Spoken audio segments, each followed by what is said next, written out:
What's up guys, Clash here, and today we're going to unbox the latest Xiaomi Redmi 9A. This device is the cheapest offering from Xiaomi, and Redmi 9 series is the cheapest offering of a series from Xiaomi. So basically this is the lowest end device you can buy from Xiaomi, and this device costs around 80 euros depending upon where you buy it.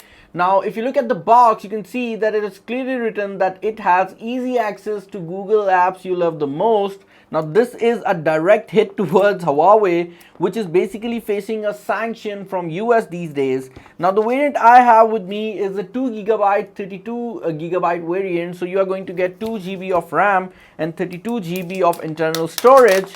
Opening up the box, I can tell you that the device I have is in gray color. Now the gray is basically a black color, but Xiaomi calls it gray, so we are going to call it gray for the sake of this video. Opening up the box, the first thing you will see is the device itself, and it comes in this wrap, and some basic highlights are mentioned, which includes 6.53 inches dot drop display. Now you have to understand that this is the basic entry-level device, and this is a device that you can basically buy at a 80 euro price tag. So this is a very cheap device, but it still comes with a 5000 mAh battery and a MediaTek Helio G25 chipset, which is basically an octa-core chipset with 2 GHz of A53 cores, and it has single camera setup on the back and a single camera on the front. The front camera is 5 megapixel, while the back camera is actually a 13 megapixel camera. So you can get some decent quality selfies maybe. Further in the box, you get a SIM ejection pin, and along with that there is some paperwork. There's also a charger inside the box. This charger is a 2 ampere charger, which means it will provide around 10 watts of the current for you to charge your device. This device is coming with a 5000 mAh battery, which means that it will take quite some time to charge. However, you are going to get quite some battery life out of it. There is also a micro USB cable. Now because this is the cheapest offering from Xiaomi, so we are seeing this micro USB cable. Other devices from Xiaomi usually have a Type-C cable these days, so this is a thing that is slowly going to fade away, and might be possible that in the next series you are going to get USB-C all across the board. Now the biggest thing that I really like about this device is the fact that this device is one of the first devices to come with MIUI 12, the latest operating system from Xiaomi. I'm going to turn on this device, set it up, and then I'll go to show you what the features are. I was setting up this device, so I came across this screen, and you can see that there are many additional settings that you can opt out of, or either you can just allow them.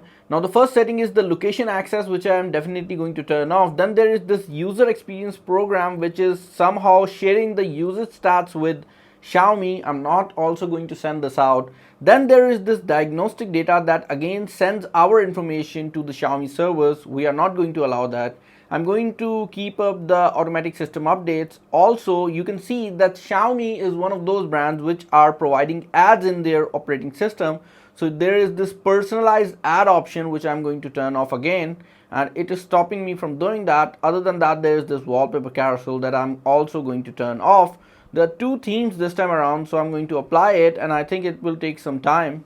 So the device has finally booted up, and you can see that this time around the menu setup is quite different from the last time which we saw with MIUI 11. Also, one of the biggest changes that Xiaomi has recently made is the fact that now to access your notifications you have to swipe from the left, and if you want to access your control center you have to swipe from the right. I don't remember which brand was providing the same features or the same design language quite some time ago. I actually don't remember which brand it was, but there was some other brand that was actually doing the same thing.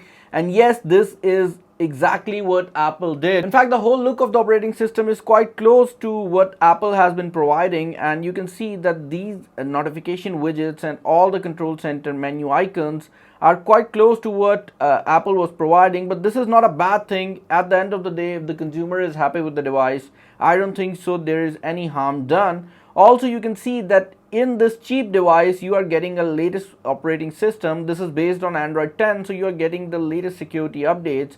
However, there has been some scrutiny over the fact that Xiaomi has been supplying data to some servers in China. Now that's something that you have to look towards depending upon what are your preferences. I don't think so that is a big issue, but if you are in the plot who thinks about the fact that there is some kind of a privacy risk, you might not get this device. But overall, this device is looking like a quite solid package, especially for 80 euros that you are going to spend on it. Now before ending this video, I would like to show you that this device is actually coming with a full-fledged SIM slot, which means that this device can support 2 SIM cards and a memory card. Also, one interesting thing that I noticed while I was removing this is the fact that there is a water seal in this SIM tool tray, because this device is providing some level of water resistance at the price tag of 80 euros, which is basically very impressive. So I want to know what are your thoughts on this device, and if you're new to the channel, do subscribe and let me know what are your opinions in the comment section down below. I'll catch you in the next one. Till then, goodbye.